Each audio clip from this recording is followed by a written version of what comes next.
الله الرحمن الرحيم وبه نستعين سبحانك لا علم لنا إلا ما علمتنا إنك أنت العليم الحكيم. الحمد لله رب العالمين والصلاة والسلام على سيد المرسلين وعلى آله وصحبه أجمعين ومن تبعهم بإحسان إلى يوم الدين. أعوذ بالله من الشيطان الرجيم. بسم الله الرحمن الرحيم. فإن آمنوا بمثل ما آمنتم به فقد اهتدوا. حاضرین گرامی اور زوم کے ذریعے سے سننے والے سامعین کرام، اپنی بات کا آغاز کروں اس سے پہلے میں الجبیل سعودی عرب کے دعویٰ سینٹر، اس کے کارکنان اور ذمہ داران کا بطور خاص شیخ فضیلت الشیخ مختار احمد مدنی حفظہ اللہ کا شکر گزار ہوں کہ انہوں نے اپنی توجہ اور اہتمام کے ساتھ اس اہم موضوع پر یہ پروگرام منعقد کیا. یہ سلسلہ انہی کے زیر اہتمام جاری ہے جمعیت اہل حدیث مالیگاؤں کے ذریعے سے، اور اس کے لیے پہلے 3 دروس کا معاملہ طے ہوا تھا، 3 ہفتے میں یہ سلسلہ ختم کر دیا جائے، لیکن موضوع کی اہمیت اور اس کے مختلف گوشوں کی ضرورت کے پیش نظر شیخ مختار اور ذمہ داران سینٹر کی طرف سے اس میں توسیع کی گئی اور اسے 6 دروس تک ممتد کر دیا گیا. میں اللہ تبارک و تعالیٰ کے جناب میں دعا گو ہوں کہ اللہ تبارک و تعالیٰ ان کے اخلاص کو، عمل کو قبول فرمائے، ان کی کوششوں کو بابرکت بنائے، انہیں جزائے خیر سے نوازے، اور ان کو، ہم کو، تمام سننے والوں کو یہ درس جو ہے وہ دین اور دنیا کے سلسلے میں مفید اور خیر و برکت کا، اجر و ثواب کا ذریعہ بنائے. آئیے ہم اپنے موضوع کی طرف لوٹتے ہیں. گزشتہ درس میں ہماری گفتگو کا سلسلہ یہ جاری تھا کہ منہج سلف کا خالص اسلام جو جناب محمد رسول اللہ صلی اللہ علیہ وسلم لے کر آئے اور اللہ تعالیٰ نے ہمیں اور آپ کو دیا قیامت تک کے لیے، جسے حجت اور نجات کا ذریعہ بنایا، اس کا منہج سلف سے کیا تعلق ہے. اس ضمن میں بعض باتوں کا تذکرہ کیا گیا اور یہ بتایا گیا کہ دین کی بنیاد قرآن اور حدیث ہے. تمام مسلمان گروہ، ان میں جو اہل بدعت ہیں وہ بھی یہ دعویٰ کرتے ہیں کہ ہم سب قرآن و حدیث کو مانتے ہیں، اور ان میں مختلف طریقے، الگ الگ اصول اور ضابطے بن گئے. اب اہل سنت والجماعت یا اہل حق کی پہچان کیا ہے؟ تو انہوں نے گزشتہ ہفتہ ہم نے ایک تھوڑی سی تفصیل یہ جانی کہ قرآن حدیث کو اس طریقے پہ مانا جائے جس طریقے پہ صحابہ کرام نے مانا. ان کی فہم، ان کا ایمان، ان کا عمل بعد والوں کے لیے معیار ہے کہ جو صحابہ نے سمجھا، جو عقیدہ قرآن و حدیث کی روشنی میں اختیار کیا، وہی عقیدہ اختیار کیا جائے. جس طرح سے قرآن و حدیث کی عبادت کو انہوں نے اختیار کیا، وہی عبادت اللہ کے یہاں مقبول ہوگی. جو اخلاق، معاملات، حلال و حرام کے جو ضابطے صحابہ کرام نے سمجھا قرآن و حدیث سے، وہی معیار ہے. جو اس کے موافق ہوگا وہ سنت پر قائم ہے، جو اس کا مخالف ہوگا وہ بدعت پر چل رہا ہے. وہ اہل سنت ہو ہی نہیں سکتا. اہل سنت والجماعت وہی ہے جو صحابہ کے طریقے پر چلے. آج کا عنوان اسی ضمن میں یہ رکھا گیا کہ طریقے صحابہ ہی معیار کیوں ہم نے اس کو معیار قرار دیا. گزشتہ درس میں بعض نصوص کے بعد ہم نے حضرت عبداللہ ابن مسعود رضی اللہ تعالیٰ عنہ کا قول پڑھا تھا، سنا تھا، اور امام شافعی رحمہ اللہ کے قول کو بھی دیکھا تھا. آئیے، میں بہتر سمجھتا ہوں کہ اپنی بات سے زیادہ ہمارے اسلاف اور ائمہ کرام کے معتمد اقوال کو ہم سرسری طور سے دیکھیں. سب سے پہلے میں حضرت عمر بن عبدالعزیز رحمہ اللہ، جو تابعی بھی ہیں اور خلیفہ راشد خامس، 5ویں خلیفہ راشد کہلاتے ہیں، ان کا ایک بڑا زبردست اور جامع قول ہے. اس قول کے بارے میں صاحب کتاب نے بیان کیا، الاعتصام سے یہ منقول ہے اور دوسری کتابوں میں بھی یہ ماثور ہے، سند کے ساتھ نقل کیا گیا ہے. اس کے بارے میں کہتے ہیں کہ اپنے دور کے، مختلف دور کے علماء اس قول کو نہ صرف یہ کہ توجہ کا مرکز سمجھتے تھے، بلکہ لوگوں کو کہتے تھے کہ یہ قول حفظ کر لیں، یاد کر لیں. اور امام مالک رحمہ اللہ کو یہ قول بہت پسند تھا. وہ کہتے ہیں کہ حضرت عمر بن عبد العزیز رحمہ اللہ نے کہا سنہ رسول اللہ صلی اللہ علیہ وسلم وولاۃ الامر من بعدہ سننا، اللہ کے رسول صلی اللہ علیہ وسلم نے اور آپ کے بعد ذمہ داران مسلمین نے ولاۃ امر، والی امر، حکمراں، خلفاء اور مسلمانوں کے ذمہ داروں کو کہا، ان میں علماء بھی ہیں اور حکام بھی ہیں خلفائے راشدین کی حیثیت سے۔ تو اللہ کے رسول صلی اللہ علیہ وسلم نے اور ولاۃ امر جس میں سر فہرست خلفائے راشدین ہیں، انہوں نے کچھ سنتیں اور کچھ طریقے جاری کیے ہیں، متعین کیے ہیں، کچھ قاعدے بنا دیے ہیں۔ الاخذ بہا تصدیق لکتاب اللہ، حضرت عمر بن عبدالعزیز کہہ رہے ہیں کہ ان سنتوں اور قواعد کو اختیار کرنا اللہ کی کتاب کی تصدیق ہے۔ اس کا مطلب یہ کہ ان قواعد کو، ضابطوں کو، سنتوں کو رد کرنا اللہ کی کتاب کو جھٹلانا ہے، تو ان کو اختیار کرنا، اللہ کی کتاب کو اختیار کرنا ہے، اس کی تصدیق کرنا ہے۔ وَاسْتِكْمَالٌ لِطَاعَةِ اللَّهِ، اور اللہ کی اطاعت و فرما برداری کی تکمیل کو پہنچنا ہے۔ اگر ہم ان طریقوں کو اختیار کرتے ہیں تو گویا اللہ کی اطاعت و فرما برداری کو بدرجہ تمام پہنچا رہے ہیں۔ وَقُوَّةٌ عَلَى دِينِ اللَّهِ، اور اللہ کے دین پر ان کے ذریعے سے قوت و طاقت حاصل ہو سکتی ہے، ہوگی۔ لَيْسَ لِأَحَدٍ تَغْيِيرُهَا وَلَا تَبْدِيلُهَا، عمر بن عبدالعزیز کہتے ہیں کہ یہ جو سنن طریقے اور قواعد ہیں، کسی کو اختیار نہیں ہے کہ ان قواعد کو، اصول و ضوابط کو تبدیل کر دے، ان میں رد و بدل کر دے وے۔ وَلَا النَّظْرُ فِي شَيْءٍ خَالَفَهَا، اور کسی ایسی چیز کو دیکھنا بھی درست اور جائز نہیں ہے، کسی ایسی چیز کی طرف غور و فکر کرنا، دیکھنا جو ان قواعد اور اصولوں کے خلاف ہے۔ اللہ کے رسول کی اور آپ کے بعد ولاۃ امر کی بنائی ہوئی سنتوں کی مخالفت کرنے والی چیز کو دیکھنا، اس میں غور و فکر کرنا بھی درست نہیں ہے۔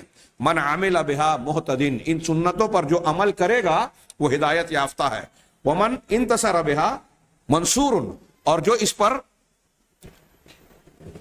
مدد پائے گا، یعنی جس کو اس پر عمل کرنے کی توفیق ملے گی، وہ مددگار، وہ مدد کیا ہوا ہے، اللہ تعالیٰ کی جانب سے گویا اس کو توفیق حاصل ہوئی ہے۔ ومن خالفها اتبع غیر سبیل المؤمنین، اور جو ان سنتوں اور طریقوں کی مخالفت کرے گا تو اس نے مومنین کے طریقے کی مخالفت کی۔ یہ اس آیت میں جو پچھلے ہفتے ہم نے سنی تھی، ومن یشاقق الرسول من بعد ما تبین له الهدى ویتبع غیر سبیل المؤمنین، اسی کی طرف اشارہ ہے کہ جو مسلمانوں کے راستے سے ہٹ کر چلے گا تو ہم اسے اسی راستے پر چلائیں گے اور جہنم تک پہنچائیں گے۔ ہاں، اور بہت برا اثر ہے۔ یہی وہی جملہ کہا کہ جو ان سنتوں کے کو ترک کرے گا، اس کی مخالفت کرے گا، تو وہ مومنین کے، صحابہ کے طریقے سے ہٹا ہوا ہے۔ وَوَاللَّهُ اللَّهُ مَا تَوَلَّى، اور اللہ اس کو اسی راستے پہ، بدعت کے راستے پہ چلائے گا جو اس نے اختیار کیا ہے۔ وَأَصْلَاهُ جَهَنَّمَ وَبِئْسَ الْمَصِيرُ، اور اسے جہنم رسید کر دے گا، اور یہ بہت برا ٹھکانہ ہے۔ یہ حضرت عمر بن عبدالعزیز کا جو سلف میں اہل علم بڑا پسند کرتے تھے کہ بڑا جامع قول ہے، اس میں یہ بیان کیا گیا ہے کہ رسول اللہ صلی اللہ علیہ وسلم کی سنتوں کو اور خلفائے راشدین کی سنتوں کو مضبوطی سے پکڑا جائے۔ اسی طرح امام ابو العالیہ جو بہت سے صحابہ کرام کے شاگرد مشہور تابعی ہیں، وہ کہتے ہیں تعلم الاسلام، اسلام کو سیکھو۔ ہمارے پاس اس کے لیے وقت نہیں ہے، اس میں لوگوں کو اکتاہٹ ہوتی ہے، اپنے شوق کے کاموں کے لیے بڑا وقت ہے لوگوں کے پاس، ہاں، جبکہ یہ قابل ترجیح اور اولین فضیلت والی بات ہے کہ ہم اپنے اوقات کو، زندگی کے لمحات کو اس میں لگائیں کہ اسلام کو سیکھو۔ فَإِذَا تَعَلَّمْتُمُوهُ فَلَا تَرْغَبُوا عَنْهُ، جب تم اسلام کو، اس کی تعلیمات کو سیکھ لو تو اب اس سے منہ نہ موڑو، کتراؤ نہیں۔ وَعَلَيْكُمْ بِالصِّرَاطِ الْمُسْتَقِيمِ، اور یہ یاد رکھو کہ اسلام کے سیکھنے کا مطلب کیا ہے، کہ صحیح راستہ کیا ہے وہ جانو۔ اب تم صراط مستقیم کو مضبوطی سے پکڑ لو، تم پر لازم ہے۔ فَإِنَّهُ الْإِسْلَامُ، کیونکہ صراط مستقیم ہی اسلام ہے۔ اور داہنے بائنے مڑو مت کہ نام اسلام کا لے رہے ہو، قرآن و حدیث کا لے رہے ہو، اور فلاں مسلک، فلاں فرقہ، فلاں طبقہ، فلاں سلسلہ اس کو آپ نے اختیار کر لیا، اس سے داہنے بائنے مت مڑو۔ ہاں، وَعَلَيْكُمْ بِسُنَّةِ نَبِيِّكُمْ، اور تم پر اپنے نبی کی سنت لازم ہے۔ وَمَا كَانَ عَلَيْهِ أَصْحَابُهُ، اور وہ چیز لازم ہے جس پر ان کے، آپ کے اصحاب رضوان اللہ علیہم اجمعین تھے، ان کے مسلک کو اختیار کرو۔ وَإِيَّاكُمْ وَهَذِهِ الْأَهْوَاء، اور دیکھو تم ان خواہشات سے بچو۔ قرآن حدیث کو آپ غور سے پڑھیں اور سلف کے اقوال کو پڑھیں تو ہوا اور احوا، جس کا ترجمہ ہم خواہشات کرتے ہیں، اس میں وہ ساری چیزیں شامل ہیں، ساری خرافات، بدعات اور باتیں جو قرآن و حدیث کے خلاف ہیں۔ تو ان بدعات سے، خرافات سے تم بچنا، ہاں، التی تلقی بین الناس العداوۃ والبغضاء، جو لوگوں کے درمیان دشمنی اور نفرت ڈالتی ہے۔ ان بدعتوں کی وجہ سے اختلاف ہوتا ہے۔ قرآن حدیث کی اتباع کرنے سے، صحابہ کا طریقہ اختیار کرنے سے اتحاد قائم ہوتا ہے۔ ہاں، جب یہ بات انہوں نے بیان کی تو اس کو کچھ لوگوں نے، بعض شاگردوں نے جا کے امام حسن بصری رحمہ اللہ کو بتایا کہ ابو العالیہ ایسا کہہ رہے ہیں۔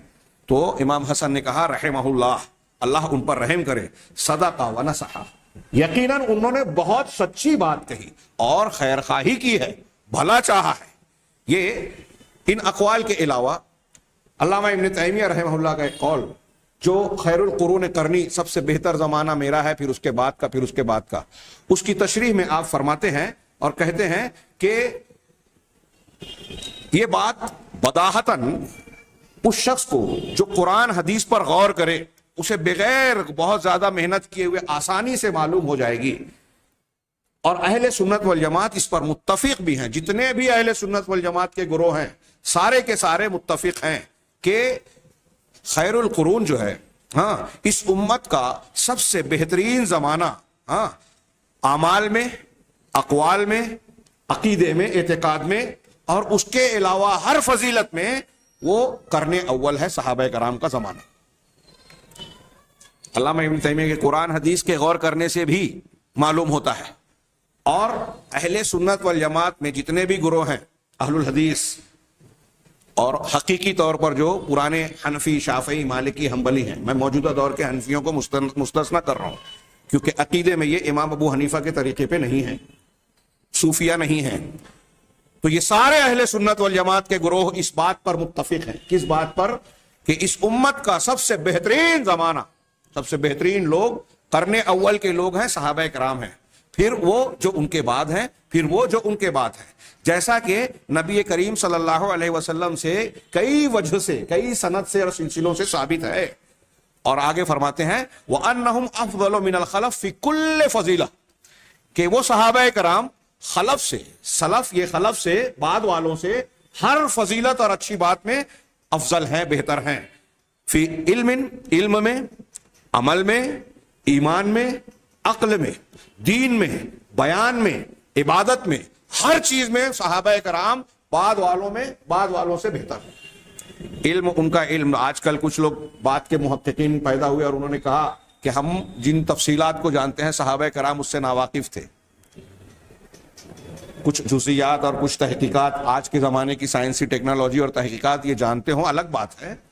دین کے سلسلے میں صحابہ اور سلف کا جتنا گہرا علم تھا، حضرت عبداللہ ابن مسعود کے قول میں ہم نے سنا کہ اعمقها علما، کہ یہ طبقہ، یہ صحابہ کرام کا گروہ جو ہے علم کے اعتبار سے سب سے زیادہ گہرا تھا، اور ارباب علم و نظر اس کو اچھی طریقے سے جانتے ہیں۔ تو علم میں بھی، ایمان میں بھی، ہاں، عقیدے میں، عبادت میں، دین میں، بیان میں، عقل میں، ہر اعتبار سے، جیسا کہ امام شافعی نے کہا کہ وہ ہر معاملے میں ہم سے اوپر ہیں، اور وہ وَأَنَّهُمْ أَوْلَى بِالْبَيَانِ، اور وہ لوگ لِكُلِّ مشکل، ہر مشکل، جو دین کے سلسلے میں کوئی بھی مشکل مسئلہ درپیش آئے، قرآن کی آیت کے سمجھنے میں، احادیث کے سمجھنے میں، اس مشکل کو بیان کرنے میں صحابہ کرام سب سے زیادہ لائق ہیں۔ ہاں، یہ ایسی بات ہے، علامہ ابن تیمیہ آخر میں کہتے ہیں کہ یہ ایسی بات ہے کہ اس بات کا دین اسلام سے معلوم ہونا بالکل ظاہر ہے، اور اسے وہی انکار کرے گا، اس سے وہی شخص انکار کرے گا جو ہٹ دھرمی پر اتارو ہے اور اللہ تبارک و تعالیٰ علم کے باوجود اسے گمراہی کا شکار بنانا چاہتا ہے۔ یہ وہ شخص، یہ علامہ ابن تیمیہ کا قول ہے۔ ایک حدیث مشہور ہے، علیکم بسنتی وسنت الخلفاء الراشدین المہدیین من بعدی۔ اللہ کے رسول صلی اللہ علیہ وسلم نے اس حدیث میں یہ بھی کہا ہے کہ میرے بعد جب جو زندہ رہے گا وہ فَسَيَرَى اخْتِلَافًا كَثِيرًا، بہت سارا اختلاف دیکھے گا۔ میں اس بات کو دہراتا رہتا ہوں کہ نبی کریم صلی اللہ علیہ وسلم نے یہ بتا دیا کہ امت کے 73 فرقے ہوں گے، یہ بھی بتایا کہ میرے بعد اختلافات رونما ہوں گے، لیکن آپ نے کہیں یہ نہیں بتایا کہ فلاں نام کے امام کا دامن تھام لینا، فلاں سلسلے کو اختیار کر لینا، فلاں کے ہاتھ پر بیعت کرنا، نہیں۔ آپ نے کیا دیا؟ اختلاف ہوگا، فرقے بنیں گے، آپ نے یہ قیامت تک کے معاملات، دین سے متعلق معاملات کی پیشین گوئی کی ہے، اور یہ بھی بتا دیا کہ ان مسائل میں حق کا راستہ بالکل صاف اور واضح ہوگا، اس میں کوئی بخیلی نہیں کی۔ اگر کوئی نئے مسلک کی طرف انتساب کرنے اور اس کو اختیار کرنے کی تعلیم دیتا ہے تو گویا وہ یہ کہہ رہا ہے کہ اللہ کے رسول صلی اللہ علیہ وسلم یہ بیان نہیں کیا، آپ چوک گئے یا آپ نے چھپا لیا، اس کو پتہ چل گیا۔ نہیں، اللہ کے رسول صلی اللہ علیہ وسلم نے پورا دین بیان کر دیا۔ آپ نے بتایا کہ اختلاف ہوگا، کیا کرنا ہوگا، تم پر میری سنت لازم ہے اور میرے خلفائے راشدین کی سنت۔ خلفائے راشدین کون ہیں؟ صحابہ کرام۔ علامہ ابن قیم کہتے ہیں کہ اپنی سنت کے ساتھ اللہ کے رسول صلی اللہ علیہ وسلم نے اپنے خلفاء کی سنت کو ملا دیا۔ اس سے پتہ چلا کہ آپ نے دونوں کی اتباع کا حکم دیا۔ جیسے آپ نے اپنی سنت کی اتباع کا حکم دیا، ویسے ہی ہدایت یافتہ خلفائے راشدین ابو بکر صدیق، عمر فاروق، عثمان غنی، حضرت علی، ان کی اتباع کا بھی حکم دیا۔ چنانچہ علامہ ابن قیم کہتے ہیں کہ اس معاملے میں اتنا مبالغہ کیا اللہ کے رسول صلی اللہ علیہ وسلم نے، شدت اور تاکید کی کہ اسی حدیث میں آپ نے کہا کہ عضو علیہا بالنواجذ، اپنے دانتوں سے مضبوطی کے ساتھ اسے پکڑ لو۔ اور یہ حکم جو ہے اللہ کے رسول صلی اللہ علیہ وسلم کا ان تمام چیزوں کو شامل ہے جس میں انہوں نے فتویٰ دیا اور امت کے لیے کوئی طریقہ بیان کیا، اگرچہ کہ نبی کریم صلی اللہ علیہ وسلم کے پاس سے ان سے پہلے کوئی چیز معلوم نہ ہو، اس میں وضاحت اور رہنمائی نہ ہو۔ اگر خلفائے راشدین نے کوئی بات بیان کی ہے تو اللہ کے رسول کے اس فرمان کے مطابق اسے اختیار کرنا ہے، اور اگر ایسا نہیں ہے تو پھر اللہ کے رسول صلی اللہ علیہ وسلم کی سنت اگر موجود ہے تو جو ان کی سنت ہے وہ رسول کی سنت ہے۔ یہ عمومی طور سے میں بیان کر رہا ہوں۔ ہمارے ہاں کچھ لوگ اختلاف کرتے ہوئے اہل الحدیث پر یہ اعتراض کرتے ہیں کہ دیکھیے حضرت عمر فاروق نے 3 طلاق کو 1 بنا دیا اور فلاں حکم جاری کیا، تو یہ اہل حدیث نہیں مانتے یا حضرت عمر کی مخالفت کرتے ہیں، ان کی شان میں گستاخی کرتے ہیں۔ یہ ان کی غلط فہمی ہے۔ یہ سنت وہ ہے ما وافق سنت رسولنا صلی اللہ علیہ وسلم۔ جتنے اہل سنت والجماعت کے گروہ ہیں ان کے یہاں یہ قاعدہ بھی متفق علیہ ہے، کوئی اختلاف نہیں ہے امام مالک کا، امام شافعی کا، امام ابو حنیفہ کا، امام احمد بن حنبل کا، امام اوزاعی کا، امام سفیان ثوری کا، اسحاق بن راہویہ کا، کسی امام کا کوئی اختلاف نہیں ہے کہ اگر اللہ کے رسول صلی اللہ علیہ وسلم کی کوئی سنت ثابت ہو جائے، حدیث ثابت ہو جائے، تو اب اگر اس کے خلاف خلفائے راشدین یا اہل بیت یا دوسرے کسی بھی انسان کا کوئی قول ملتا ہے، فتویٰ ملتا ہے، تو اللہ کے رسول صلی اللہ علیہ وسلم کی حدیث کو لیا جائے گا، اس میں اہل سنت کے درمیان کوئی اختلاف نہیں۔ اب اگر حضرت عمر فاروق کا کوئی قول ثابت شدہ حدیث کے موافق نہ ہو تو ہم حضرت عمر رضی اللہ تعالی عنہ کی شان اور مقام و مرتبے کو مانتے ہوئے، ان کی شان میں کوئی گستاخی کسی بھی سطح پر کسی مسلمان کے لیے جائز نہیں ہے، ان کو ان کا مقام مانتے ہوئے اللہ کے رسول صلی اللہ علیہ وسلم کی سنت کو ترجیح دیں گے، ان کے قول کو اختیار حدیث کے مقابلے میں نہیں کریں گے۔ یہ تمام صحابہ کا طریقہ ہے، وہ آگے بات آئے گی۔ یہ جو میں کہہ رہا ہوں اس پر ایک قول سن لیں۔ حضرت ابن عباس رضی اللہ تعالیٰ عنہ حبر الامہ ترجمان القرآن کہتے ہیں کہ انہوں نے حج تمتع کا مسئلہ بیان کیا، ان کے ایک شاگرد عروہ نے کہا کہ آپ منع کر رہے ہیں، آپ اس کی اجازت دے رہے ہیں، اللہ کے نبی صلی اللہ علیہ وسلم سے اجازت نقل کر رہے ہیں۔ ابو بکر اور عمر تو منع کرتے تھے۔ حضرت ابن عباس غصہ ہو گئے اور غصے کی شدت میں کہا، عروہ کے بجائے یا عریہ کہا کہ عریہ، ہاں یوشک ان تنزل علیکم حجارۃ من السماء، قریب ہے کہ آسمان سے تم پر پتھروں کی بارش ہو جائے، اللہ کا عذاب نازل ہو جائے۔ اقول قال رسول اللہ صلی اللہ علیہ وسلم، میں کہتا ہوں کہ اللہ کے رسول صلی اللہ علیہ وسلم نے فرمایا، اور تم کہہ رہے ہو کہ ابو بکر اور عمر نے کہا۔ اللہ کے رسول کی بات کو رد کرنے کے لیے اگر ابو بکر اور عمر رضی اللہ عنہما کی بات بھی پیش کی جائے تو صحابی رسول کہہ رہے ہیں کہ اس کی وجہ سے اللہ کا عذاب آ سکتا ہے۔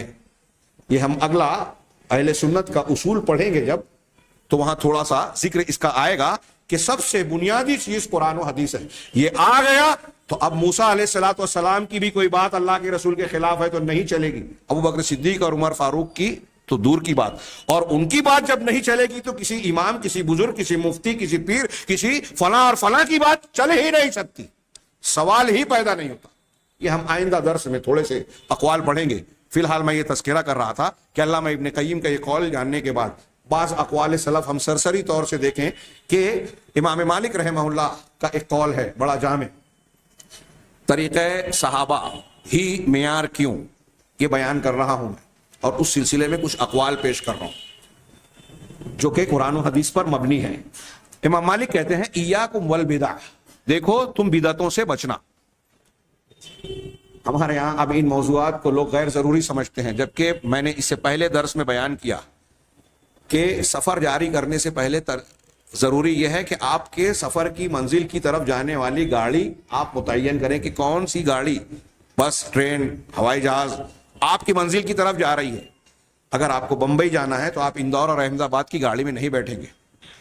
اسی طریقے سے اگر آپ کو جنت کے راستے پہ چلنا ہے تو اللہ تعالیٰ نے جو راستہ متعین کیا کہ یہ صراط مستقیم ہے، رسول نے جس راستے کو بتایا اس کو جاننا، سمجھنا اور پھر اسے اختیار کرنا ضروری ہے. اور یہ بھی ضروری ہے کہ اس سے ہٹے ہوئے راستے جو بدعات اور خرافات پر مشتمل ہیں، جو صراط مستقیم کے علاوہ دوسرے اللہ کے رسول نے خط کھینچ کر دائیں بائیں جو خط کھینچے تھے اور بتایا تھا یہ میرا سیدھا راستہ ہے، اس کے علاوہ دوسرے بہت سارے راستے ہیں، اور ہر راستے پر شیطان دعوت دینے والا ہے، تو شیطان کی دعوت والے راستے سے ہم کو بچنا ہے. اس کے لیے ضروری ہے. امام مالک کہہ رہے ہیں کہ دیکھو تم بدعات سے بچنا. ہاں، تو لوگوں نے کہا یا ابا عبداللہ، اے ابو عبداللہ، ومل بدع، بدعتیں کیا ہیں؟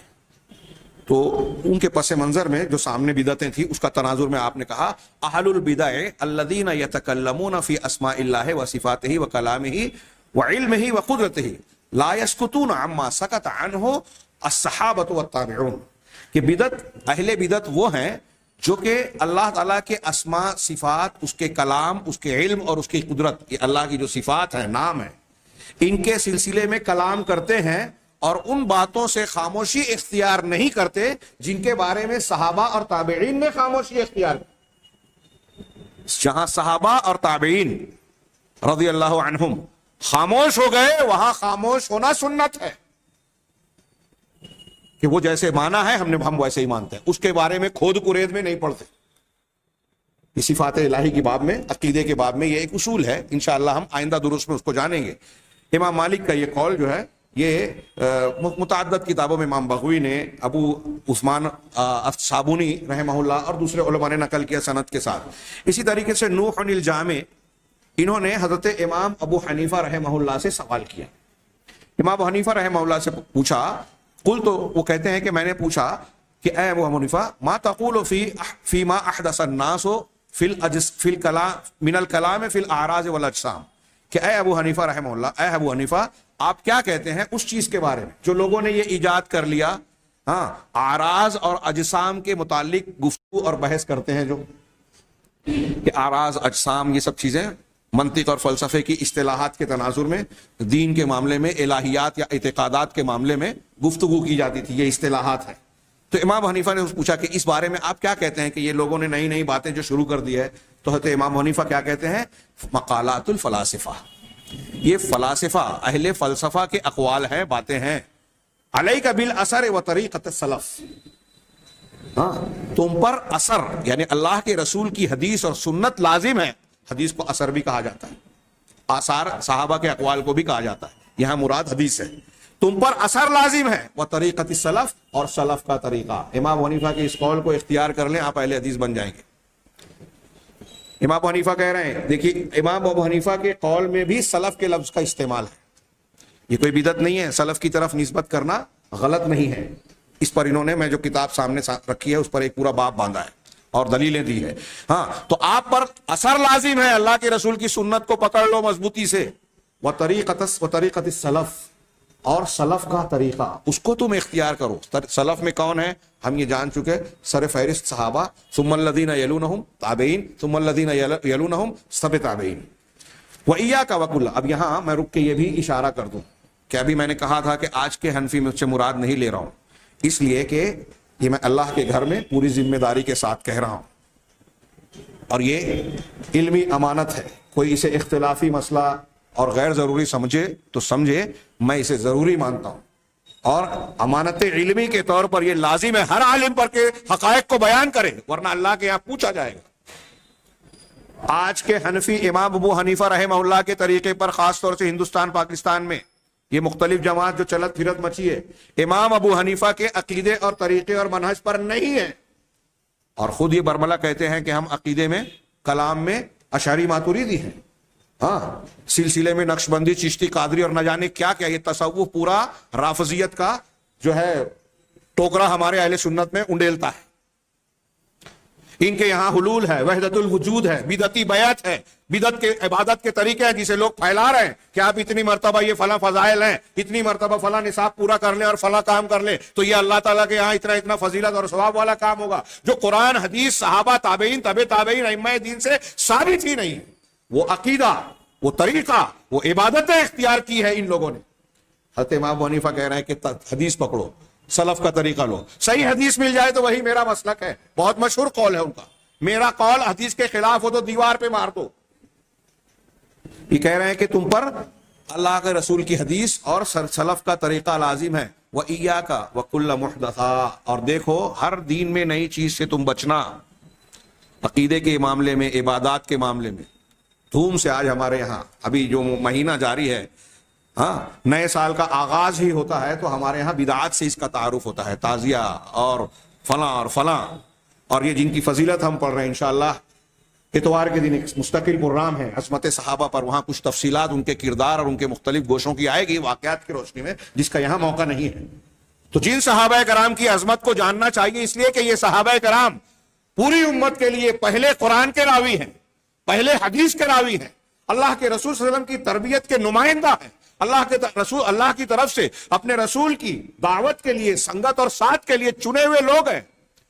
رافضیت اور اسلام دشمن طاقتوں نے ایسی چال چلی، فریب کیا کہ یہ مسلمان سال کے آغاز میں جب ان کی قربانیوں کو یاد کرنا چاہیے، ہجرت اور سبقت ایمانی کے حوالے سے، وہاں کربلا کے جھوٹے واقعات اور اس کے بنائے ہوئے افسانے، بنے ہوئے افسانوں کی بنیاد پر ان صحابہ کرام کو جو ہے ہدف تعین و تشریح بناتے ہیں، ان کی شخصیات کو، کردار کو مجروح کرتے ہیں، جن کے دین کو اللہ اور رسول نے ہمارے لیے معیار قرار دیا۔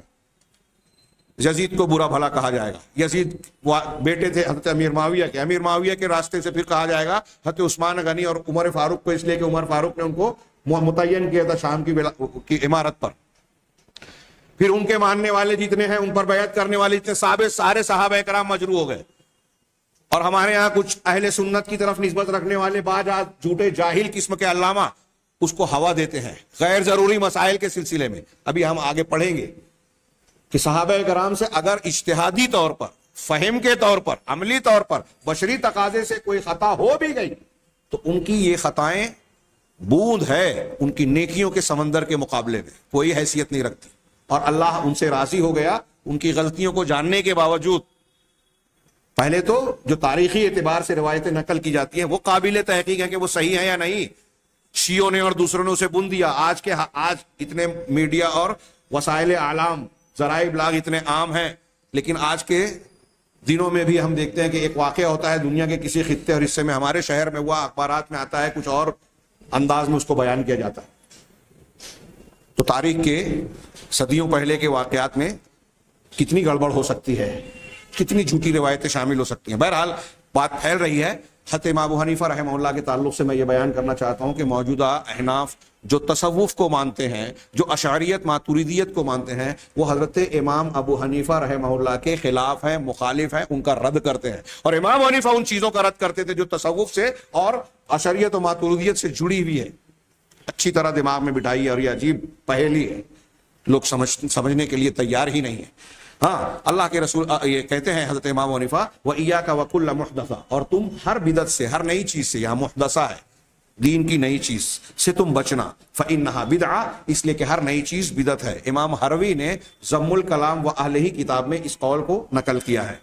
ہاں، امام شافعی کا یہاں قول ہے جو ہم نے گزشتہ ہفتہ سنا تھا۔ امام شاطبی کہتے ہیں الحذر الحذر، دیکھو بچو بچو، ہوشیار رہو، کس سے؟ من مخالفت الاولین، اولین لوگوں سے، صحابہ اور تابعین کی مخالفت سے تم بچنا، ان کی مخالفت نہیں کرنا۔ فلو کان ثم فضل ما، اگر دنیا میں کہیں کوئی فضیلت کی چیز ہوتی تو لکان الاولون احق بہ، تو اولین یعنی صحابہ کرام اس کے سب سے زیادہ حقدار ہوتے۔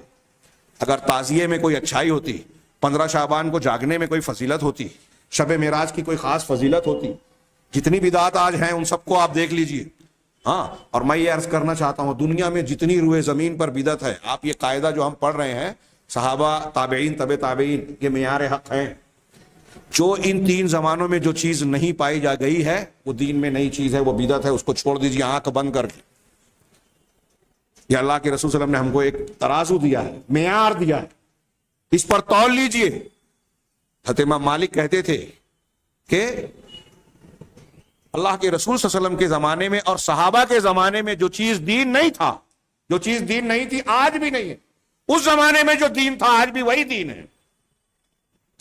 اللہ کے رسول صلی اللہ علیہ وسلم نے دین کو، اللہ تعالیٰ نے دین کو کامل کر دیا، الیوم اکملت لکم دینکم والی آیت پڑھی حضرت امام مالک نے، اور اس کے بعد کہا کہ اگر کوئی شخص اب ایسا سمجھتا ہے کہ یہ اچھی چیز ہے جبکہ وہ اللہ کے رسول سے، قرآن سے، حدیث سے اور صحابہ سے ثابت نہیں ہے، اور اس کو اچھا سمجھتا ہے، وہ تعزیہ ہو، اجتماعی ذکر و اذکار ہو، فلاں اور فلاں جس کی فضیلت بیان کی جا رہی ہو، کوئی بھی چیز ہو، اگر وہ اسے اچھا سمجھ رہا ہے تو وہ اللہ کے رسول صلی اللہ علیہ وسلم پر الزام تراشی کر رہا ہے، آپ کے اوپر یہ الزام لگا رہا ہے کہ آپ نے دین کو پہنچانے میں خیانت کی۔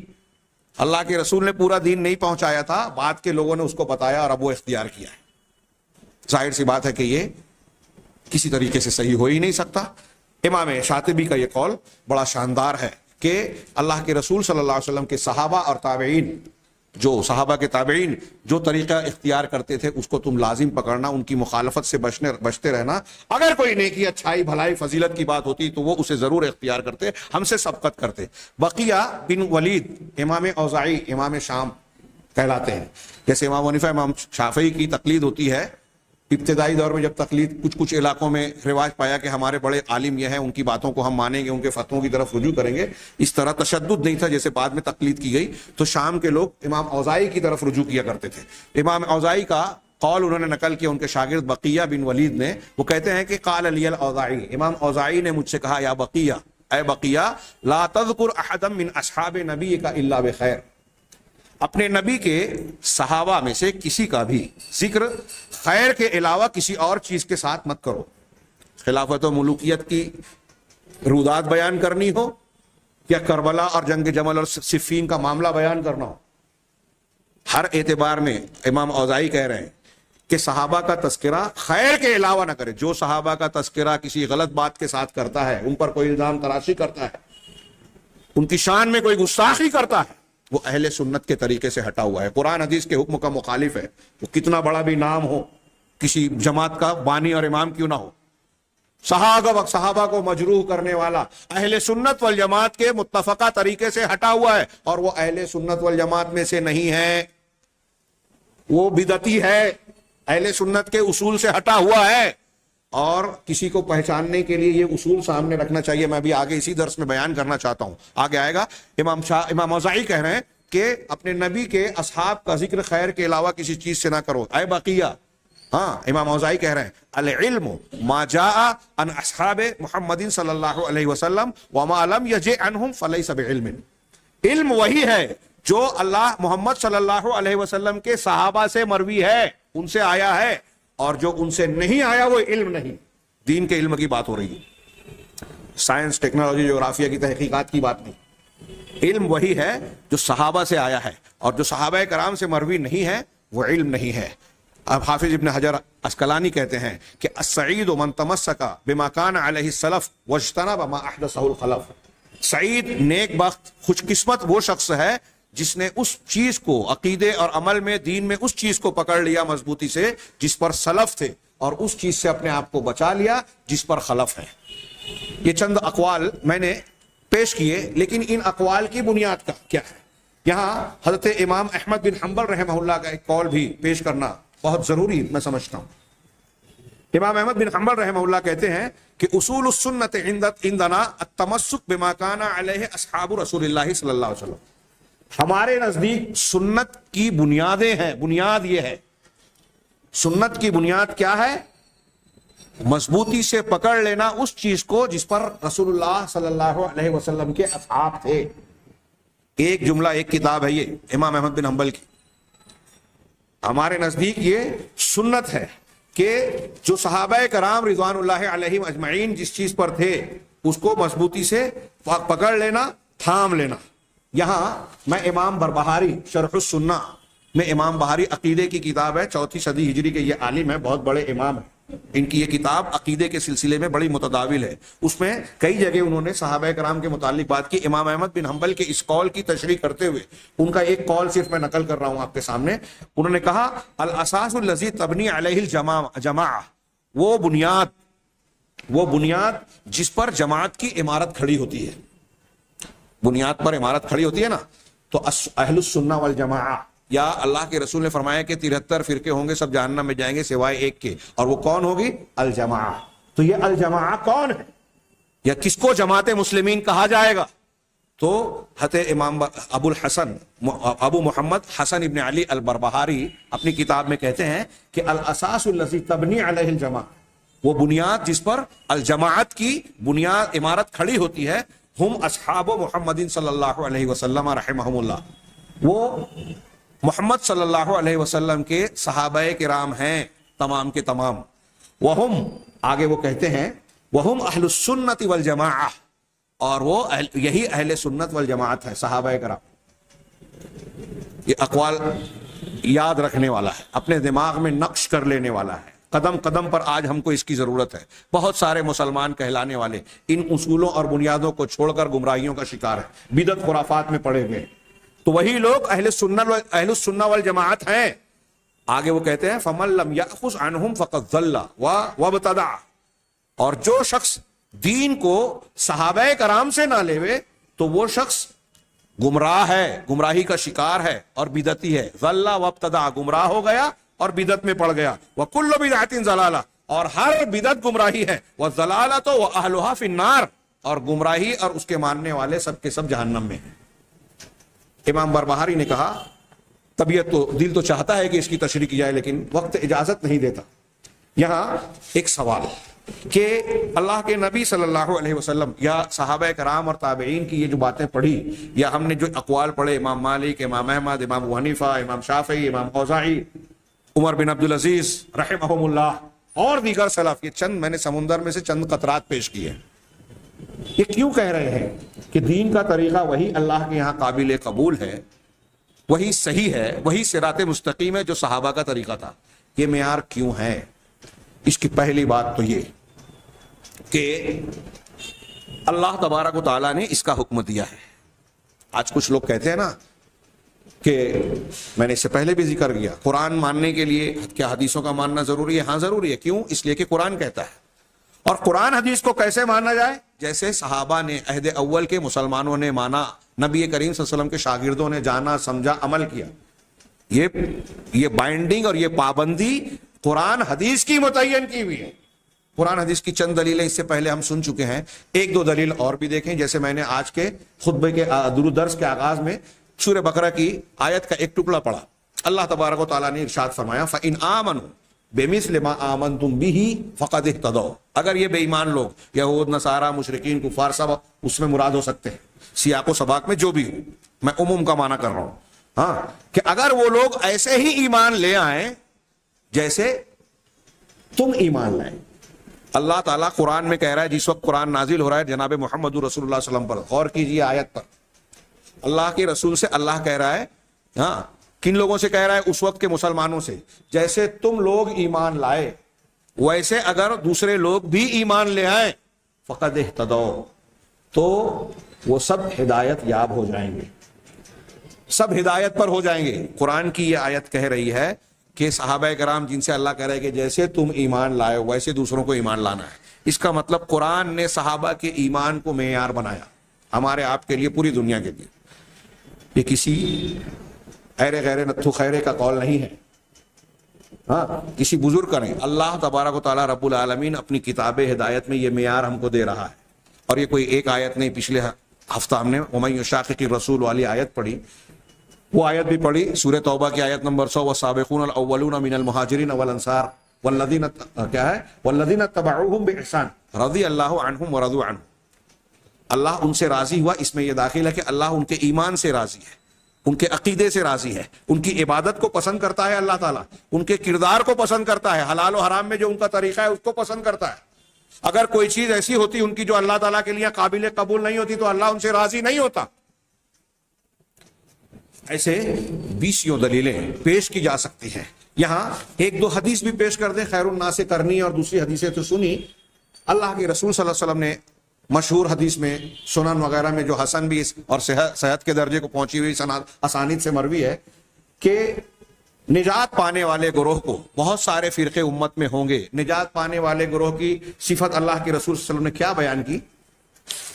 آپ نے بیان کی ہیا ما انا علیہ واصحابی، یہ وہ گروہ ہوگا جو اس دین مسلک منہج پر ہوں گے جس پر میں اور میرے صحابہ کرام ہیں.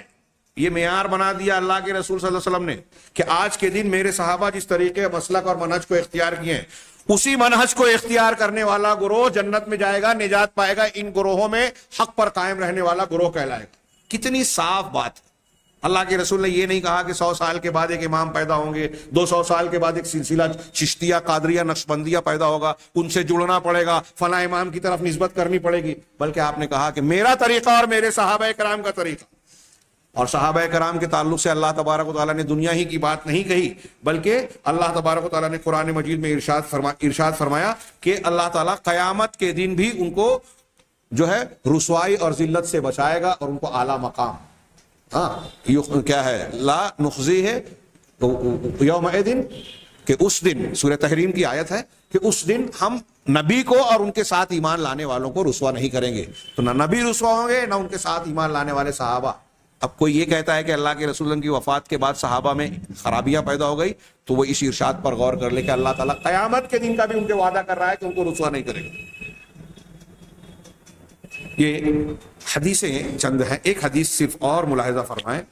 اللہ کے نبی صلی اللہ علیہ وسلم کا ارشاد ہے جو صحیح مسلم کی روایت ہے. آپ نے فرمایا النجوم امانۃ للسماء، ستارے، آسمان کے ستارے یہ آسمان کے لیے محافظ ہے، نگراں ہیں. ستارے قائم ہیں تو آسمان بھی قائم ہے. فَإِذَا ذَهَبَتِ النُّجُومُ، جب یہ ستارے چلے جائیں گے، قیامت واقع ہوگی، یہ ٹوٹ پھوٹ کا بکھراؤ کا شکار ہو جائیں گے. وَإِذَا النُّجُومُ کیا ہے طُمِسَتْ، تو أَتَتْ السَّمَاءَ مَا تُوعَدُ، یہ ستارے جب چلے جائیں گے تو آسمان پر وہ چیز آ جائے گی جس کا وعدہ کیا گیا ہے. آسمان پھٹ جائے گا، ختم ہو جائے گا. تو ستاروں کا وجود آسمان کے وجود کے لیے محافظ ہے.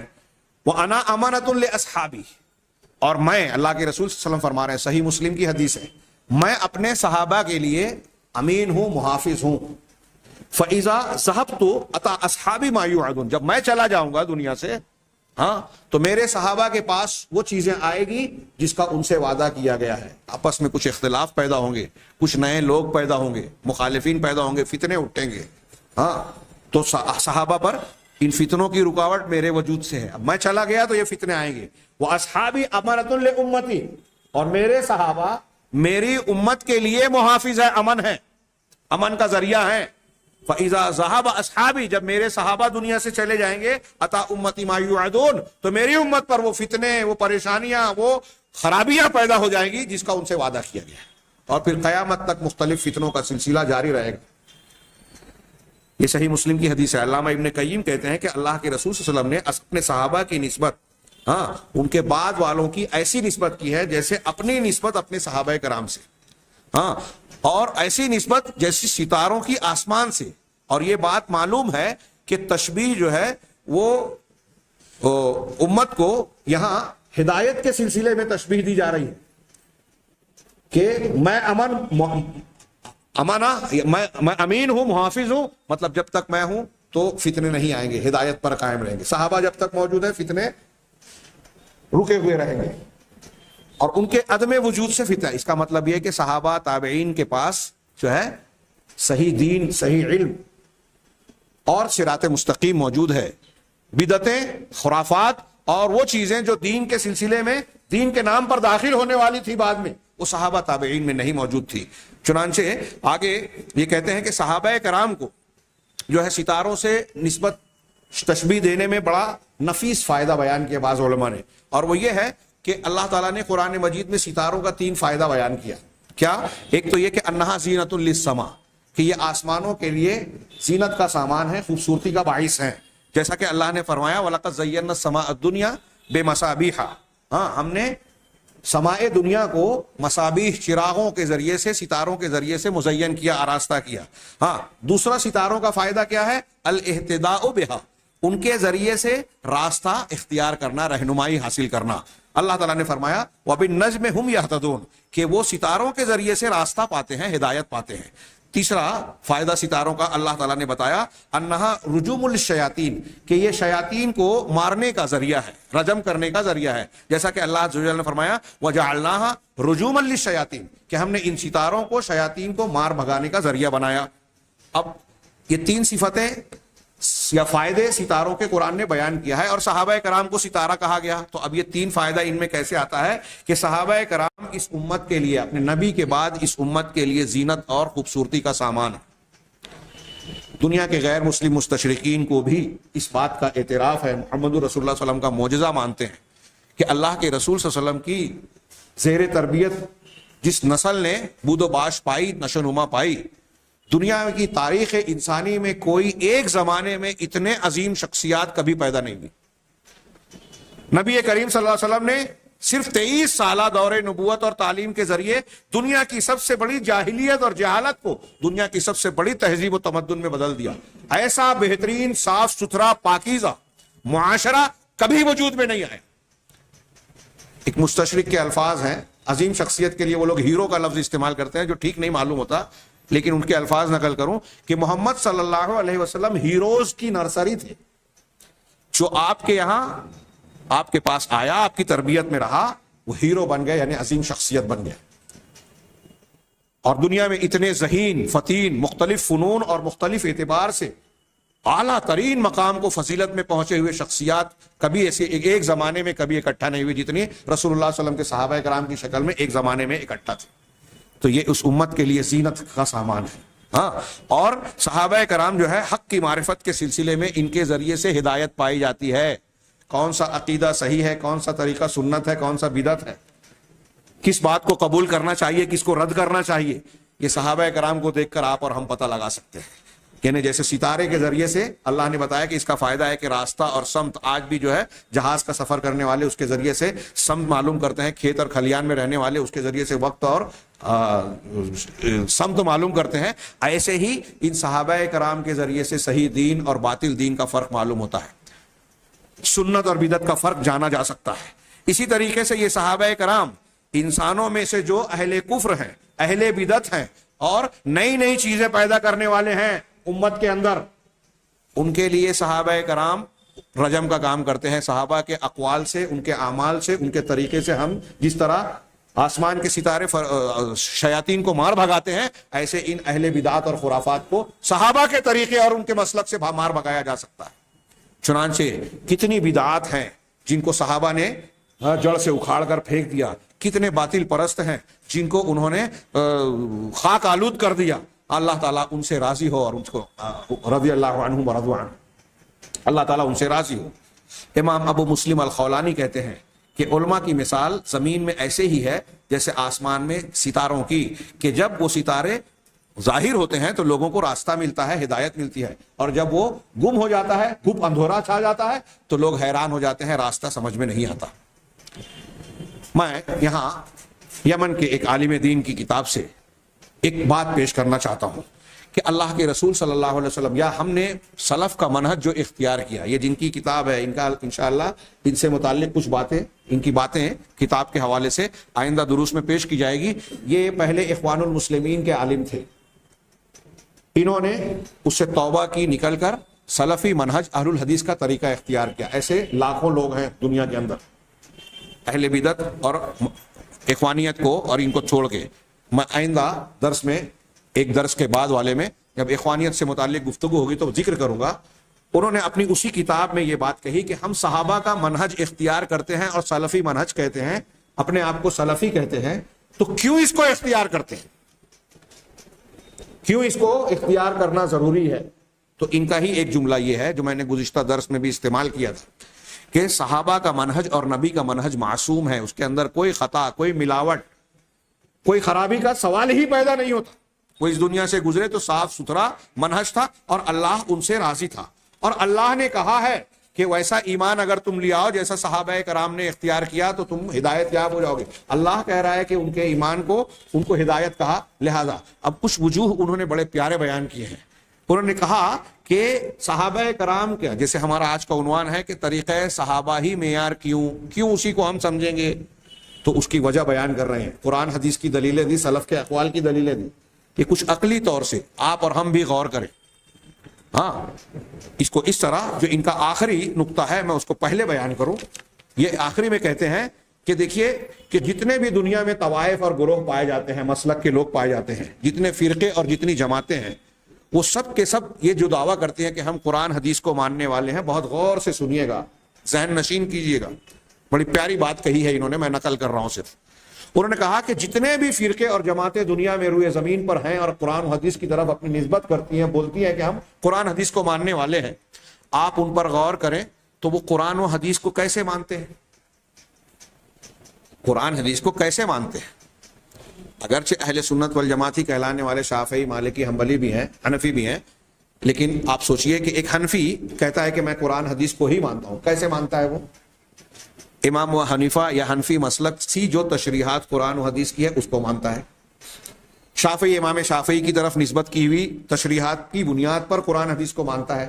یعنی قرآن حدیث کو جیسے امام شافعی نے مانا سمجھائے ہم اس کو مانیں گے. مالکی کہتا ہے جیسے امام مالک نے سمجھائے ہم اس کو مانیں گے. یہی بات حنبلی کہے گا، حالانکہ حنبلیوں کے یہاں قرآن حدیث کی اتباع کا دوسروں کے مقابلے میں زیادہ توسع اور جذبہ پایا جاتا ہے، جیسا کہ آج ہم سعودی عرب کے بہت سارے حنبلیوں کو دیکھتے ہیں. اسی طریقے سے جہمیہ ایک گروہ گزرا، وہ جہم ابن صفوان اور جعد ابن درہم کی طرف نسبت رکھتے ہیں، یعنی وہ دین مانتے ہیں قرآن حدیث کو ویسے جیسے جہم ابن صفوان اور جعد بن درہم نے مانا. اسی طرح اشعریہ یہ کتاب و سنت کو اپنے مسلک امام ابو الحسن اشعری کی طرف جو نسبت رکھنے والے علماء ہیں، بزرگان اور امامان ہیں، ان کی فہم کی بنیاد پر مسلک اور عقیدہ اختیار کرتے ہیں.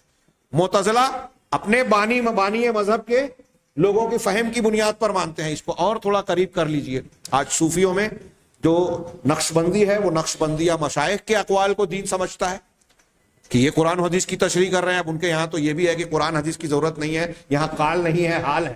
یہ تو سب سے بڑا کفر اور گمراہی یہیں سے شروع ہو جاتی ہے کہ آپ پیر کے ہاتھ میں ایسے رہو جیسے مردہ غسل دینے والے کے ہاتھ، اور قال چھوڑ دو، حال دیکھو. ہمارے پیر صاحب نے آنکھ بند کر کے کشف کیا تو فلاں اور فلاں سے حدیث سنی، اس کی ضرورت نہیں ہے، نبی کی ضرورت نہیں ہے. نعوذ باللہ، یہ کفر کی بات ہے. لیکن یہ کون سا دین مان رہے ہیں؟ جو ان کے مشائخ پیر صاحب بتا رہے ہیں.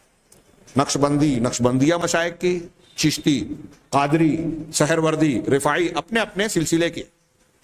اور قریب آئیں تو اب ہمارے یہاں اخوان المسلمین ہیں، تو وہ دین کی کون سی تشریح کو مان رہے ہیں؟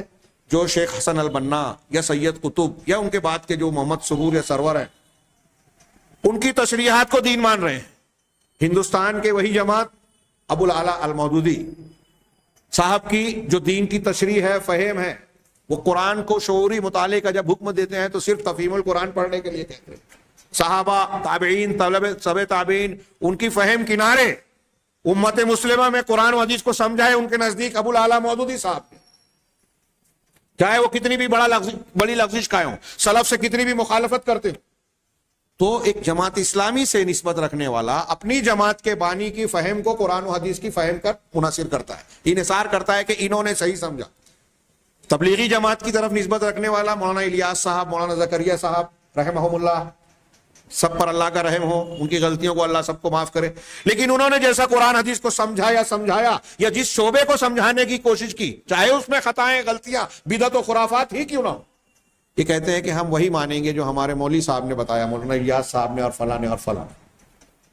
اب آپ غور کیجئے کہ امام ابو حنیفہ، امام شافعی، امام مالک، امام احمد، شیخ عبد القادر جیلانی، نقش بندی، چشتیہ، قادریہ کے مشائخ، مولانا الیاس، مولانا ابو العلا مودودی، حسن البنا، سید قطب، فلاں بزرگ، یہ قرآن حدیث کو زیادہ بہتر سمجھ سکتے ہیں. آپ اپنے دماغ سے پوچھئے. یہاں ایک موٹی سی بات، چھوٹی سی بات، حق کو جاننے، پہچاننے، مسلک کو صحیح جاننے کا ایک دم واضح معیار. آپ خود اپنے دل سے فتویٰ پوچھیں کہ یہ لوگ قرآن حدیث کی تشریح زیادہ صحیح، بہتر، اللہ کے یہاں قابل قبول کریں گے یا صحابہ کرام؟ ہم صحابہ کو کی فہم کو قرآن حدیث کے فہم قرآن حدیث کو سمجھنے کے لیے بنیاد کیوں قرار دے رہے ہیں؟ صحابہ کرام کے عقیدے کو، ان کے ایمان کو معیار کیوں قرار دے رہے ہیں؟ ان کے حلال حرام اور دین کی تشریعات، اخلاق و آداب کو کیوں دین کی بنیاد اور صحت کا معیار قرار دے رہے ہیں؟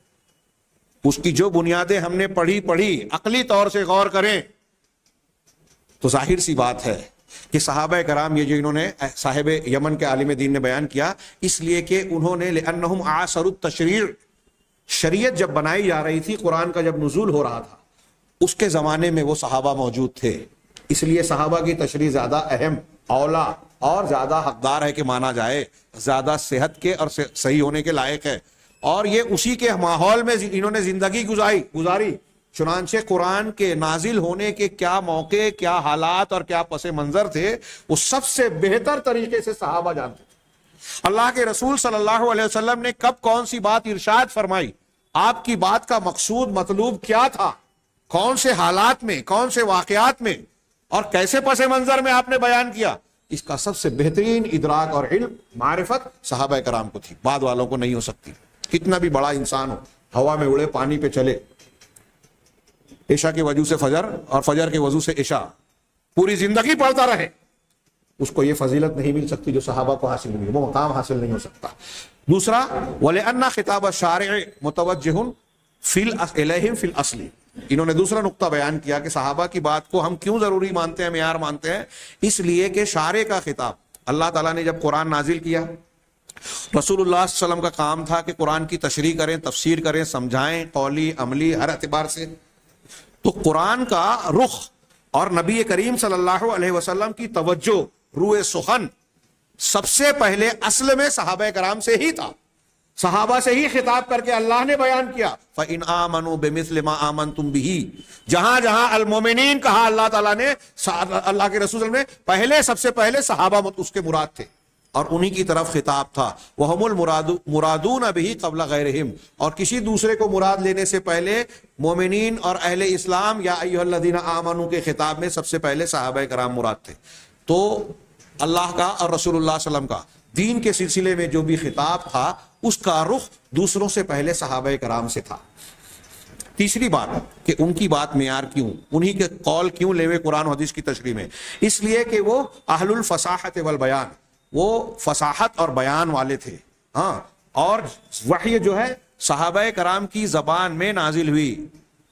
آج کل کے جاہل علامہ، میں جاہل علامہ کہتا ہوں، اپنے آپ کو علامہ سمجھتے ہیں لیکن حقیقت میں جاہل ہیں۔ ابھی پاکستان کا وہ غامدی ہو، اس سے پہلے پرویز تھا، اور بہت سارے منکرین حدیث پیدا ہوئے، اور آج ہمارے بیچ میں بھی کچھ لوگ ہیں جو قرآن کو اپنی عقل سے، عربی زبان سے اور شعراء کے کلام سے، عرب کے شعراء کے کلام سے، کیوں بہت سارے جو اعتراض، ایک طرف کہتے ہیں کہ قرآن کافی ہے، تو پھر آپ کی تشریح کی ضرورت کیوں ہے؟ اگر قرآن کافی ہے، اللہ کے رسول کی حدیث کی ضرورت نہیں، آپ کی تشریح کی ضرورت ہے۔ جو کام رسول اللہ صلی اللہ علیہ وسلم کو جس گدی اور منصب سے آپ ہٹا رہے ہیں، اپنے آپ کو وہاں بٹھا رہے ہیں کہ رسول کو یہ حق نہیں ہے کہ قرآن کا معنی مطلب تفسیر بیان کرے، آپ کو حق ہے، حدیثیں محفوظ نہیں ہے یہ کہتے ہیں۔ عرب کے شعراء کا کلام محفوظ ہے، عربی لغت ڈکشنری محفوظ ہے، جبکہ ڈکشنری عرب کے کلام لغت میں بھی بڑا اختلاف ہے، یہ لوگ پکڑ ہی نہیں کرتے، دھیان ہی نہیں دیتے، ایک لفظ کے کئی معنی، اور معنی میں بھی اختلاف، بلکہ تلفظ، پروننسیشن میں بھی اختلاف عربی زبان کے اعتبار سے، وہ ایک مستقل موضوع ہے، کبھی اس پر گفتگو کی جائے گی۔ صحابہ کرام فصاحت و بیان میں سب سے اعلیٰ تھے۔ یہ آج جو لوگ بولتے ہیں کہ عربی کا معنی یہ ہوتا ہے اور اس کی گہرائی میں یہ معنی، اس میں نقطہ، فلسفہ، گہرائی اور باریکی پیش کر کے اپنے الٹے سیدھے کو دین کے اختیار کردہ معنی اور اصولوں کو ثابت کرنے کی جو اہل بدعت کوشش کرتے ہیں، انہیں معلوم ہونا چاہیے کہ صحابہ کرام سے بہتر عربی کسی کی نہیں تھی۔ میں اکثر یہ بات کہا کرتا ہوں کہ آج ہم اور آپ قرآن پڑھتے ہیں، تفسیر کے لمبے لمبے صفحات پڑھ لیتے ہیں، قرآن کی ایک آیت کی تفسیر میں ہم 10 20 صفحہ پڑھ لیتے ہیں، لیکن ہمیں قرآن کی وہ گہرائی، بلاغت، علمیت، اس کے اعجاز کے مختلف پہلو ہمارے سامنے دماغ میں کھلتے نہیں۔ لیکن ہم اللہ کے نبی صلی اللہ علیہ وسلم کے زمانے کے ایسے سینکڑوں واقعات پڑھتے ہیں، جانتے ہیں، تاریخ میں محفوظ ہے صحیح سندوں کے ساتھ، کہ اس زمانے کا ایک آدمی قرآن کا ایک ٹکڑا سنتا تھا، ایک آیت کا ٹکڑا، ایک سورت، چند آیتیں سنتا تھا، اور فوراً برملا کہتا تھا ما ھذا قول البشر، یہ انسان کا کلام ہو ہی نہیں سکتا۔ کتنی زبان، ان کو قرآن کتنا سمجھتا تھا، جاہلی ہیں. ہاں ایک دیہاتی جو ہے سجدے میں گر پڑا قرآن کی ایک آیت کا ٹکڑا سن کے. فاصدع بما تؤمر تفسیری روایات میں ہے کہ دیہاتی سجدے میں گر پڑا. لوگوں نے پوچھا لما سجدتا؟ کہا سجدت لفصاحتہ، اس کلام کی فصاحت کو میں نے سجدہ کیا. انا اعطیناک الکوثر بڑا مشہور واقعہ ہے. کسی نے کعبے کی دیوار پر مکی زمانے میں لکھ دیا تھا سب سے چھوٹی سورہ قرآن کی، انا اعطیناک الکوثر فصل لربک وانحر ان شانئک هو الابتر. عرب کا ایک ماہر زبان دان جو شعرا کے کلام کو جج کیا کرتا تھا سوکھے اوکاز میں کہ کون سا قصیدہ سب سے اچھا ہے. ہمارے آج کے جیسے جج ہوتے ہیں نا مارکس دینے والے، ویسے تو کلام کا کتنا گہرا ادراک رکھنے والا شخص رہا ہوگا وہ. اس نے بار بار پڑھا انا اعطیناک الکوثر، آگے اپنے ہاتھ سے لکھ دیا ما ھذا قول البشر، یہ انسان کا کلام نہیں ہے. اسی وزن پہ لکھا. تو فصاحت اور بلاغت میں صحابہ کرام کا جو مقام تھا، بیان کرنے میں جو مقام تھا، اور وحی الہی اللہ تعالیٰ کا کلام جس زبان میں جس معیار کی زبان میں نازل ہوا، وہ صحابہ کرام کے ماحول کی رعایت کرتے ہوئے نازل ہوا. لہذا قرآن کی زبان رسول اللہ صلی اللہ علیہ وسلم کے بیان کو سب سے بہتر طریقے سے، اس کی بلاغت، اس کی باریکیوں کو سمجھنے والے کون ہو سکتے ہیں؟ فلاں امام، فلاں بزرگ، فلاں علامہ، فلاں جماعت کے بانی، تفہیم اور تدبر کو بیان کرنے والے؟ نہیں، ان کی کوئی حیثیت نہیں ہے صحابہ کرام کے سامنے. تو علم اور زبان کے اعتبار سے وہ سب سے اعلیٰ درجے پر فائز تھے. فصاحت و بلاغت پہ وقت نہیں ہے اس لیے میں اور واقعات نہیں سناتا. والرسول بین اظہرہم، اتنا ہی نہیں کہ زبان و بیان تو انہی کا تھا، انہی کی طرف خطاب تھا اللہ کا، اور رسول اللہ صلی اللہ علیہ وسلم بھی ان کے بیچ، ان کے سامنے موجود تھے. یوضح لہم ما اشکل علیہم، زبان کے اعلیٰ معیار پر فائز ہونے کے باوجود کبھی اگر ان کو کوئی چیز سمجھ میں نہیں آتی، اشکال ہوتا، سمجھنے میں خطا کا امکان ہوتا، تو نبی کریم صلی اللہ علیہ وسلم اس کی وضاحت کر دیتے. ایسی کتنی مثالیں پیش کی جا سکتی ہے کہ اللہ تعالیٰ نے کہا کہ جن لوگوں نے ایمان لایا اور ایمان کے ساتھ ظلم کی آمیزش کی ان کے لیے امن ہے اور یہی ہدایت یافتہ ہے. صحابہ نے کہا ہم میں سے کون ہے جو ظلم نہیں کرتا؟ چھوٹا بڑا ظلم تو ہی جاتا ہے. اللہ کے رسول نے کہا یہاں ظلم سے مراد شرک ہے. میں ایک مثال دے رہا ہوں جلدی کے مارے، آیتیں میں نے نہیں پڑھی. ایسی بہت ساری جگہ ضرورت پڑی صحابہ کرام کو اللہ کے رسول کی تشریح کی، تو یہ منکرین حدیث سوچے کہ آپ کو ہم کو ضرورت نہیں ہے اللہ کے رسول کی شرح کی، تفسیر کی. بہرحال تو جو قرآن نازل ہوا اس کی زبان صحابہ کرام سب سے بہتر طریقے سے جانتے تھے. وہ اہل فصاحت و بیان تھے. قرآن انہی کی زبان میں، انہی کے ماحول میں نازل ہوا. چوتھا نقطہ انہوں نے بیان کیا کہ صحابہ کو معیار کیوں مانتے ہیں، ان کی فہم کو، ان کے طریقے کو، ان کے دین کو. اس لیے کہ کتاب و سنت کی نصوص، بہت ساری نصوص ان کی فضیلت اور ان کے قدر و منزلت اور ان کے اعلیٰ مقام پر دلالت کرتی ہیں. ابھی ہم نے چند کو سنا کہ اللہ ان سے راضی ہوا، وہ اللہ سے راضی ہوئے. مہاجرین و انصار کا یہ مقام ہے. اگر تم ایمان لے آؤ ویسے جیسے صحابہ لائے تو تم ہدایت والے ہو جاؤ گے. جو مومنین کی مخالفت کرے گا، صحابہ کی مخالفت کرے گا، وہ جہنم رسید ہوگا. یہ صحابہ کے فضائل کو بیان کرنے والی قرآن کی بہت ساری آیتیں اور اللہ کے رسول صلی اللہ علیہ وسلم کی بہت ساری احادیث، عظمت صحابہ میں ہم ان کو کچھ واقعات کو سنیں گے تو ان کی فضیلت اور اعلیٰ مقام کو بیان کرتی ہے یہ نصوص کتاب و سنت، جو کہ تواتر کو کے درجے کو پہنچی ہوئی ہے. مجھے بعض اقوال یاد آ رہے ہیں، میں صرف اشارہ کروں. امام ابو زرع رازی کا بھی ایک قول ہے اور ایک دوسرے امام کا بھی، ان کے ملا کر اپنے الفاظ میں نقل کر رہا ہوں. امام ابو زرع رازی کہتے ہیں کہ اگر تم کسی ایسے شخص کو دیکھو جو صحابہ کرام کو برا کہہ رہا ہے، ان پر تان و تشنیع کر رہا ہے، ان پر الزام تراشی کر رہا ہے، تو تم اس سے دور رہو اور جان جاؤ کہ وہ اہل سنت میں سے نہیں ہیں. بہت غور سے سنیں. ایسے کتنے لوگ ہیں آج ہمارے درمیان، ہمارے نوجوان جو ہیں دھوکہ کھا کے کہ ان کے فالوور اتنے ہیں، اتنے لوگ لائک کرتے ہیں، فلاں انجینئر ہے، فلاں بزرگ ہے، فلاں صاحب ہے، اتنے فالوور ہیں، ٹی وی چینل پہ آتے ہیں، تو اب ان کو خوب پڑھنے سننے لگے اور ان سے متاثر ہو گئے. یہ ہمارے سلف کہہ رہے ہیں کہ اہل بدعت سے دور رہنا، اور دیکھو کہ صحابہ کرام کو اگر کوئی برا کہہ رہا ہے تو تم اس سے بچنا، کیونکہ وہ بدعتی ہے اور وہ یہ چاہتا ہے کہ تمہارے دین کی بنیاد کھود دے، توڑ دے. امام ابو ذرا کہتے ہیں اس لیے کہ صحابہ ہی ہیں جنہوں نے قرآن کو ہم تک نقل کیا، حدیثوں کو نقل کیا، وہ دین کے پہلے راوی ہیں. اگر آپ صحابہ کرام کو حذف کر دیجئے تو ہمارا دین ختم ہو جاتا ہے، دین بچتا ہی نہیں ہے. صحابہ کرام کی روایت اور ان کے دین پر ہمارے قرآن حدیث کی بنیاد کھڑی ہوئی ہے. صحابہ کو مجروح کر دے، دین ختم. تو یہاں چوتھا نقطہ انہوں نے جو بیان کیا کہ اللہ تعالیٰ نے قرآن میں اور اللہ کے رسول نے اپنی احادیث میں ان کی فضیلتیں، مرتبے، مقام کو بیان کیا، اس لیے، اور جو مقام اور مرتبہ صحابہ کا ہے بعد والوں کا نہیں ہے، کسی امام کا نہیں ہے۔ دنیا کا کوئی بڑے سے بڑا ولی ہو جائے، کسی صحابی کے نقش پا کو نہیں پا سکتا، ان کے درجے کو نہیں پہنچ سکتا۔ یہ متفق علیہ مسئلہ ہے اہل سنت والجماعت میں۔ ہاں، اس کے بعد والا نقطہ انہوں نے بیان کیا کہ وَلِأَنَّ اللَّهَ سُبْحَانَهُ قَدْ جَعَلَ لَهُمُ الْإِمَامَةَ فِي الدِّينِ لِمَنْ بَعْدَهُمْ، اور اس لیے بھی صحابہ کو معیار ماننا ضروری ہے کہ اللہ تعالیٰ نے دین کے سلسلے میں بعد والوں کے لیے ان کو امامت کا درجہ دیا ہے کہ صحابہ کرام تمہارے لیے معیار ہیں، ان کی پیروی کرو۔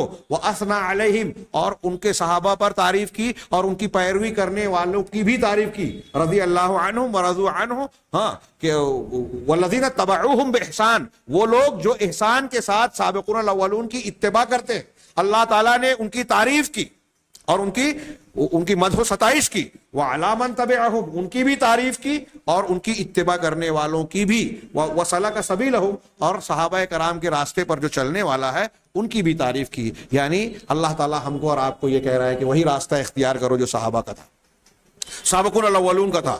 وانما نال التابع الفضل لفضل المتبوع۔ اب یہاں ہم کو اور آپ کو اگر کوئی فضیلت ملے گی، بڑی پیاری بات کہی انہوں نے، ہم کو اور آپ کو اگر اللہ کے یہاں قبولیت ملے گی، فضیلت ملے گی، تو ان کی پیروی کر کے متبوع کو جو فضیلت ہم کو اور آپ کو حاصل ہوگی، تابع کو جو فضیلت حاصل ہوگی، وہ متبوع کی وجہ سے ہوگی، یعنی ان کی فضیلت کی وجہ سے کہ ان کے طریقے پر ہم اور آپ چلیں۔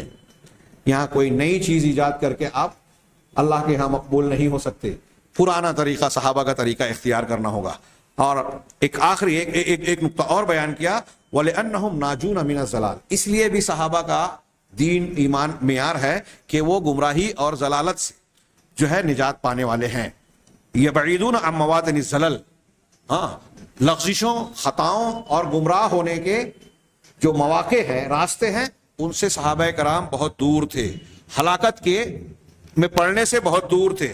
رب البریہ نے ان کی عدالت، ان کے عادل ہونے، ان کے سقا ہونے کا 7 آسمانوں کے اوپر سے گواہی دی ہے، رضی اللہ عنہم ورضوا عنہ، ذالک لمن خشی ربہ۔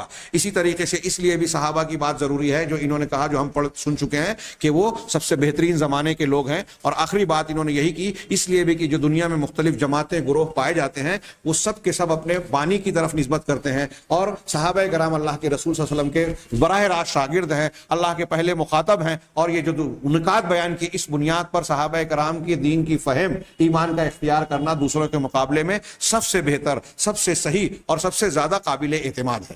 اس بات کا، ان امور کا حاصل کلام یہ ہے کہ دین اسلام خالص کیا ہے، جو قرآن میں ہے، جو حدیث میں ہے، اور قرآن و حدیث کو جس طریقے سے صحابہ، تابعین، تبع تابعین نے، ان 3 زمانے کے لوگوں نے، جو اہل سنت والجماعت ہے، جس طریقے سے اختیار کیا، وہی دین ہے۔ اب ہم ان کی طرف نسبت کرنے کو سلفیت یا سلفی منہج کہہ رہے ہیں، اس کا مطلب یہ ہوا کہ سلفی منہج اور سلفیت وہی ہے جو صحابہ کرام کا طریقہ ہے۔ انہوں نے جو صحابہ کرام کا طریقہ ہے اور صحابہ کرام نے جو طریقہ اختیار کیا، وہی قرآن و حدیث ہے۔ تو دین اسلام سے اس کا تعلق کیا ہے کہ جو اسلام ہے وہی سلفی منہج ہے، جو اسلام ہے وہی صحابہ کا طریقہ ہے۔ اب ہم اور آپ یا سلفی منہج کو اختیار کرنے والے لوگ قرآن، حدیث، صحابہ کے طریقے پہ اختیار جب کرتے ہیں، تو اسی بنیاد پر دنیا میں جتنے بھی اہل بدعت ہیں ان سے الگ ہوتے ہیں۔ عقیدہ ان کا وہی ہے جو صحابہ کا ہے، دوسرے عقائد کو رد کرتے ہیں، طریقہ عبادات وہی ہے، معاملات وہی ہے، دین کے اصول، ضابطے، نئے نئے مسائل جو ہمارے سامنے پیش آتے ہیں، ان مسائل کا حل کرنے کے لیے اہل سنت والجماعت وہی طریقہ اختیار کرتے ہیں، وہی اصول و ضوابط اختیار کرتے ہیں جو صحابہ کرام کا تھا۔ اس سے معلوم ہوا کہ یہی صراط مستقیم ہے جو صحابہ، تابعین، تبع تابعین کا طریقہ ہے، قرآن و حدیث پر مشتمل، اور اسی کو اللہ تعالیٰ نے کہا وَأَنَّ هَذَا صِرَاطِي مُسْتَقِيمًا فَاتَّبِعُوهُ، یہی میرا سیدھا راستہ ہے، صراط مستقیم ہے، اسی کی اتباع کرو، وَلَا تَتَّبِعُوا السُّبُلَ، اور مختلف راستوں کی اتباع مت کرو، یہ الگ الگ مسلک، الگ الگ اماموں کے نام جو پائے جاتے ہیں، ان راستوں پہ نہ چلو، فَتَفَرَّقَ بِكُمْ عَنْ سَبِيلِهِ، ورنہ تم کو اصل راستے سے ہٹا کر، جدا کر کے فرقوں میں بانٹ دیں گے۔ ذَلِكُمْ وَصَّاكُمْ، یہ اللہ کی وصیت ہے، اللہ کا حکم ہے، تاکیدی حکم ہے۔ کیوں؟ تاکہ تم تقوی اختیار کرو، پرہیزگار بن جاؤ، اور جہنم سے اور اللہ کی پکڑ سے بچ جاؤ۔ یہ طریقہ سلف ہے۔ اب اس طریقے سلف کے کو ہم یہ دیکھیں کہ آج کون فالو کر رہا ہے اور کون لوگ اس کی مخالفت کر رہے ہیں. تو اس بنیاد پر اگلے درس میں انشاءاللہ ہم اہل سنت والجماعت یا سلفی منہج کے کچھ بنیادی اصول اور ان کی کچھ خصوصیات پڑھیں گے. اس کے بعد والے ہفتے میں جو ہے اہل سنت کی یا مسلک سلف کی وسطیت اور اعتدال کو اور دوسرے مسلکوں کے انحراف کو انشاءاللہ جانیں گے. اللہ تعالیٰ سے دعا ہے کہ وہ ہمیں صحیح دین کو سمجھنے، جاننے اور اس کے بعد اسے ماننے کی توفیق عطا فرمائے، اسی پر زندہ رکھے، اسی پر موت دے اور اس کے ذریعے سے دنیا اور آخرت کے ہر فتنے اور ہر عذاب سے محفوظ رکھے. اقول قولی ھذا واستغفر اللہ لکم ولسائر المسلمین وصلی اللہ علی نبینا محمد وآخر دعوانا ان الحمد للہ رب العالمین.